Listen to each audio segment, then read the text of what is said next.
Hola, continuando en este video con nuestra sesión número 2, vamos a revisar el webinar 3, que el tema en el que nos centramos en este webinar son estrategias de comunicación. Así que comencemos y hablemos sobre algunos datos importantes de las estrategias en comunicación. Las estrategias de comunicación que hemos estado trabajando desde el webinar 1 y el webinar 2 y ahorita en este webinar 3, pues están enfocadas precisamente a que estamos buscando que dentro de la consulta existe un lenguaje y una comunicación que genere confianza y conexión entre los profesionales de la salud y los pacientes con obesidad para que precisamente haya una mejor adherencia al tratamiento, las consultas sean mucho más productivas, que es lo que se ha visto en la evidencia científica, que es lo que se requiere en este problema que tenemos de la obesidad.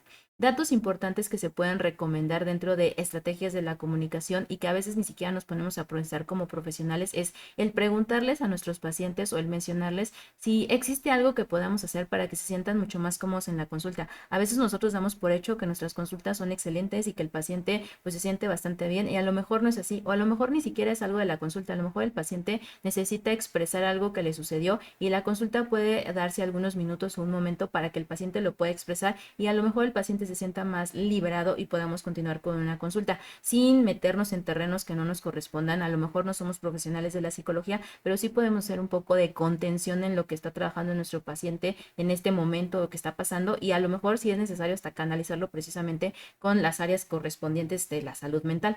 Ahora, también en la cuestión de lo que es explicar también el término de obesidad es importante. A veces damos también por hecho como profesionales de la salud que el paciente sabe lo que es obesidad y a veces ni siquiera sabe que es una enfermedad. O sea, también están los pacientes con el dato de que la obesidad es simplemente un tema de imagen, de salud y de peso y no salen de ahí, ¿no? Y no lo consideran como una enfermedad crónica que se construyó a largo plazo y luego por eso es que los pacientes quieren pues lo que son tratamientos mágicos o inmediatos en donde, pues como la obesidad no se construyó a largo plazo, pues de hoy a mañana tengo que solucionar, ¿no? Cuando realmente no es así. Entonces, también hay que enfocarnos un poco a que hay que definirle al paciente lo que es la obesidad y bueno, siempre y cuando esté de acuerdo también de que pues trabajemos el tema de obesidad dentro de la consulta si es que su principal motivo de consulta no fue este. El siguiente sería explicar términos como por ejemplo la circunferencia de cintura, realmente por qué la estoy tomando. A veces uno dice, le voy a tomar la circunferencia de cintura y el paciente cree que es por medición de tallas, que es precisamente por cuestiones de imagen, cuando no es así. Realmente para nosotros la circunferencia de cintura en el área de la salud pues nos sirve y sobre todo para los profesionales de la nutrición para el riesgo cardiovascular, ¿no? Y el medir la circunferencia de cintura y la circunferencia de cadera, por ejemplo, nos sirve para considerar distribuciones androides, ginecoides, nos sirve para determinar precisamente la cantidad de grasa que existe en la parte visceral y los riesgos de salud, más allá de cómo me voy a ver o vuelvo a lo mismo, en qué talla me encuentro para la ropa, ¿no? Entonces va muy fuera a veces de lo que el paciente cree que utilizamos como herramienta, que tiene que ver más con imagen que con un término o un tema de salud. Entonces sí es importante decirle al paciente por qué estamos tomando esa medición y no dar por hecho que el paciente ya sabe que es por temas de salud. Otro de los aspectos importantes a considerar aquí, pues es cómo comenzar la discusión. A veces nosotros ni siquiera sabemos cómo iniciar la consulta en pacientes con obesidad. Existen muchos estudios en los cuales los profesionales precisamente mencionan esto, es que no sé de dónde agarrarme o cómo empezar. Entonces, uno de los datos a comenzar pues es precisamente poder preguntar, bueno, ¿quieres que trabajemos hoy que vienes en consulta en esto o tú me vienes a visitar por esto? Entonces, pues dentro de los problemas que se encuentran, pues también está el tema de la obesidad, pero quieres que lo hablemos o lo hablamos más adelante. Ahorita nos podemos enfocar nada más a los síntomas y a los signos que estás presentando de este problema de salud, pero sí hay que hacer énfasis, pues que en algún momento, vuelvo a lo mismo, tiene que hablar sobre el problema de la obesidad. En cuestión de lo que sería, es importante, como ya comenté, mencionar los síntomas y también cómo se pueden asociar con problemas. Bueno, si tú tienes una distensión abdominal, esto se asocia por un problema de inflamación intestinal y esta inflamación intestinal es lo que te está ocasionando esto, esto y esto y esto. ¿Te gustaría seguir hablando más de este problema? ¿Te gustaría que te dé más estrategias? O sea, es como que siempre hacerlo de, como ya lo había comentado en los demás webinars, de fórmula muy colaborativa. Evaluar los cambios de comportamiento del paciente, utilizar un modelo de cambio es importante importante. No nos estamos metiendo los profesionales de otras áreas que no somos de la parte de psicología en terrenos de psicología, simplemente sabemos que estos cambios de comportamiento o este tipo de teorías nos sirven también a nosotros, entonces sí hay que ver si el paciente está motivado o no, y precisamente si no está motivado, pues agarrarnos de la parte de psicología y salud mental para que nos ayuden a trabajarlo, hacer todo el tiempo retroalimentaciones positivas y hacer uso de declaraciones sobre lo que sería el cambio, o sea, irle diciendo al paciente, mira, con este pequeño cambio que lograste, pues ya estamos avanzando más o ya te sientes mejor en estos aspectos, entonces puedes seguir así, motivar en todo momento a los pacientes. Para un cambio de comportamiento se necesita motivación y también se necesitan enfoques de voluntad, entonces van de la mano y hay que estarlos trabajando durante la consulta. Otro de los aspectos que tenemos aquí que nos recomienda, de hecho, un estudio que se realiza en 2020 para este tema del lenguaje y la conversación en pacientes con obesidades y proponen es el modelo Frame. Este modelo Frame habla sobre que durante la consulta siempre hay que dar retroalimentación al paciente que sea respetuosa y que tenga un impacto realmente para el paciente, como por ejemplo, ¿cómo crees tú que te está dañando esto? ¿O cómo crees tú que te está beneficiando? Como ahorita lo estaba comentando. ¿O qué te llevas tú de esta consulta? ¿O qué me estás entendiendo? Es importante a veces ver que realmente el paciente está entendiendo lo que yo le dije. Porque a veces, por ejemplo, hasta para cuestiones de medicamentos, el paciente dice, es que nunca entendí que tenía que ser una pastilla, ¿no? Y a veces ni siquiera le entiendo la letra de la receta que me dieron. Entonces sí es importante tener esta retroalimentación, es parte de este lenguaje y comunicación que se necesita. Hay que revisar la información recopilada si realmente lo entendimos. Otro de los aspectos del modelo Frame es la responsabilidad, que hay que empoderar al paciente, o sea, hay que hacerle ver que él es un conductor importante de este cambio y que nosotros lo vamos a apoyar durante este cambio. O sea, no es responsable de la enfermedad, pero sí es responsable, o más que responsable, sí es el actor principal para llevar a cabo varios cambios.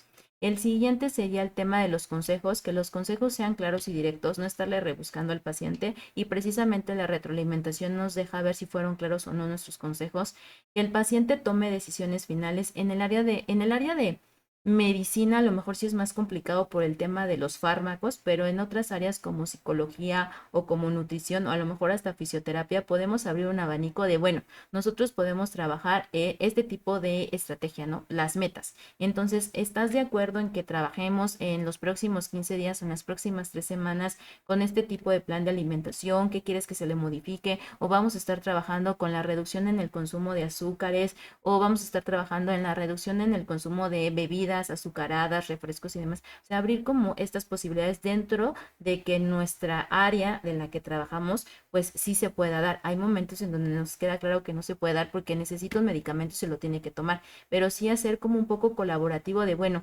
el medicamento te lo tienes que tomar porque te va a beneficiar en esto. Entonces también como a pesar de que está como hasta cierto punto impuesto, es porque lo necesitas hacérselo ver al paciente, no que se sienta que fue autoritario por parte de el profesional de la salud. Otros aspectos de este modelo son las opciones alternativas, como ya les decía, para elegir. Nos proponen una teoría del cambio de comportamiento, entonces sí hay que utilizarlas sin meternos en terrenos del área de salud mental o en el área de psicología, hacer estrategias y experiencias desde nuestra profesión para decirle, bueno, fíjate que esto ha funcionado así, y así, y así, y así, ¿no? O entonces tú consideras que sí lo puedes hacer o que no lo puedes hacer, pero sí darle la pauta dentro de lo que se pueda, como ya les había dicho, a que el paciente hasta cierto punto escoja bajo ciertas circunstancias. Obviamente hay circunstancias o enfermedades como por ejemplo en una situación de cáncer donde pues no tenemos, o sea, tienes un paciente con obesidad y cáncer donde no te puedes pues mover mucho, ¿no? Para ciertos tratamientos y entonces tampoco siempre se pueden dar esas oportunidades, pero cuando se puedan dar, utilizarlas. Generar la empatía, las declaraciones y sentimientos, escuchar al paciente, vuelvo a lo mismo, hay consultas y hay momentos en donde sí se puede dar y nada más podemos hacer cierta contención. Si ya necesitan algún tipo de tratamiento más específico, canalizarlo a que corresponda, hacer comprensión en el paciente. A veces tal vez no decirle que lo entiendes porque realmente no entiendes lo que está pasando, ¿no? Pero sí al menos decirle que pues tú estás ahí para apoyarlo y tú dar tu opinión de yo considero que sería bueno que lo trabajaras con tal tipo de profesional profesional y pues a lo mejor te puedo canalizar, ¿no? Precisamente esto de hacer el equipo multidisciplinario y conversaciones cálidas, en donde el paciente vuelva a lo mismo, vea que es colaborativo, que es afectivo, que es empático y que lo estoy escuchando. O sea, conversaciones claras es también que el paciente vea que le estoy poniendo atención, es algo que piden mucho los pacientes. En algunos estudios lo que se reporta es que nunca me volteó a ver, o sea, todo el tiempo estuvo escribiendo, estuvo detrás de la computadora y jamás me vio. Entonces, eso también es empatía. Y el último, la autoeficacia, difundir lo que sería el optimismo, la confianza y decirle al paciente pues de que él puede, o sea, en el momento que él quiera, él puede. Yo estoy aquí para que en ese momento que llegue, yo lo voy a estar apoyando, ¿no?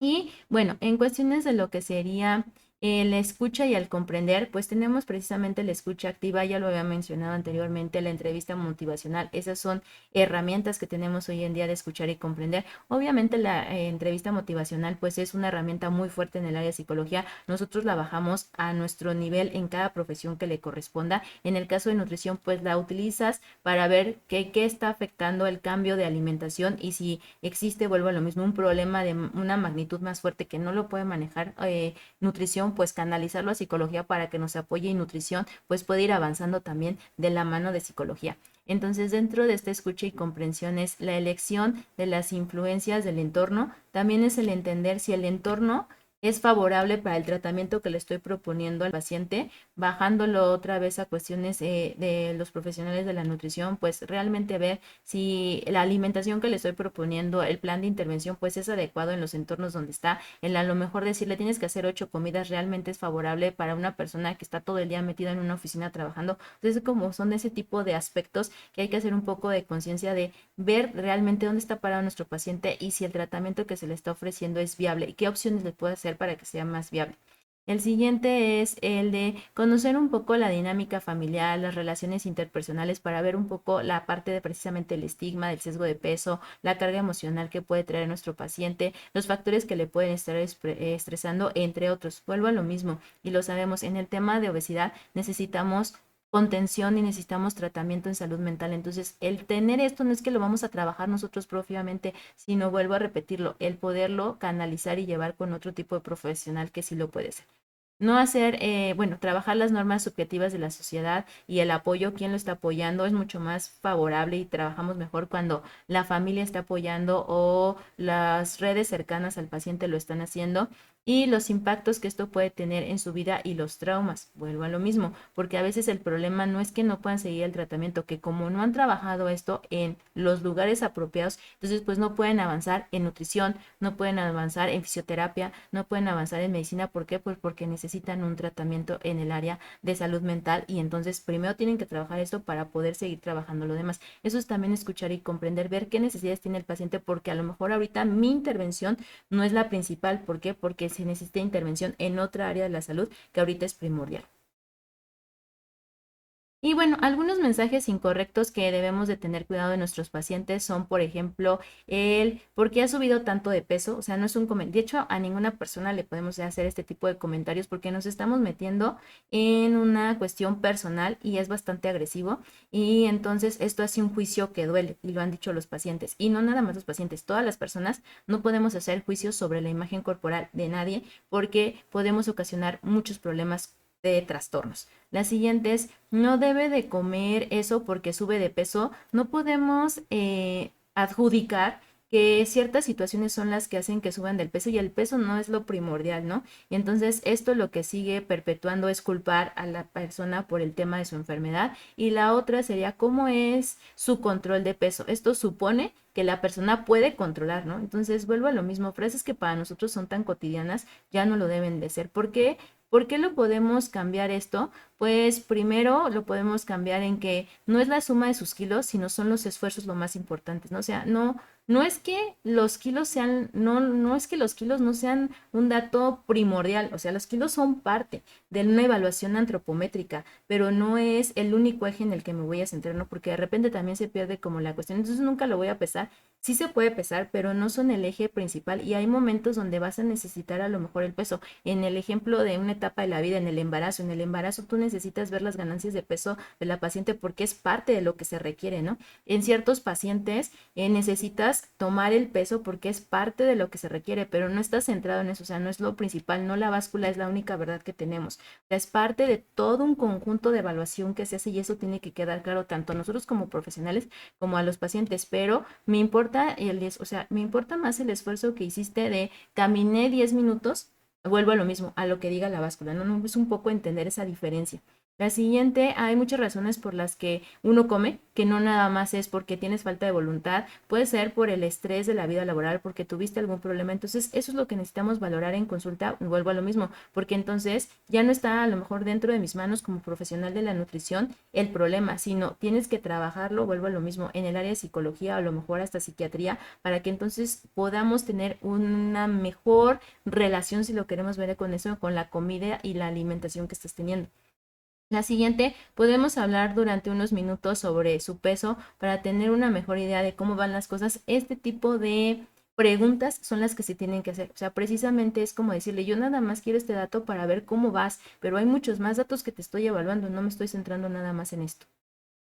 Y bueno, en la parte de lo que sería todo el término de esta sesión, pues como aquí ya estamos hablando de algo que es mucho más práctico en nuestra consulta, vamos a tener una actividad de participación en todos los que están tomando el programa Sin Estigma de la Obesidad ahorita en mayo y junio del 2023. Entonces la actividad que corresponde es que tienen que dejarme un breve comentario sobre un mensaje sin estigma en la consulta y sobre un mensaje sin estigma para hacer promoción de la salud. Entonces la actividad que tenemos es que a lo largo de esta semana me tienen que dejar en la caja de comentarios un mensaje sin estigma en la consulta y un mensaje sin estigma para promoción de la salud. Es parte de las actividades que hay que llevar a cabo dentro del programa porque al final pues se van a evaluar estas actividades más lo que son los cuestionarios y las evaluaciones para que pues puedan tener derecho a lo que es la constancia de participación en el programa. Con esto termino mi sesión número 3 del webinar 3. En este caso, bueno, perdón, la sesión número 2 del webinar 3 y los invito a que la próxima semana, igual a las 10 de la mañana, revisen la sesión número 3. Vamos a estar hablando ahora ya de respetar diversidad y evitar estereotipos. Eso nos va a llevar mucho a ver cómo son las campañas de promoción en salud y temas de salud pública, sobre todo. Recordemos que una vez que hemos terminado cada una de las sesiones, hay que meternos a lo que sería el sitio del programa para que se puedan hacer las evaluaciones de las sesiones que corresponden, porque otra vez vuelvo a mencionarlo, hay que terminar todas las evaluaciones de las sesiones y también hay que hacer las actividades para que pues puedan tener derecho a lo que es la constancia de participación. Cualquier duda o pregunta, déjame tu comentario y le estaré dando respuesta.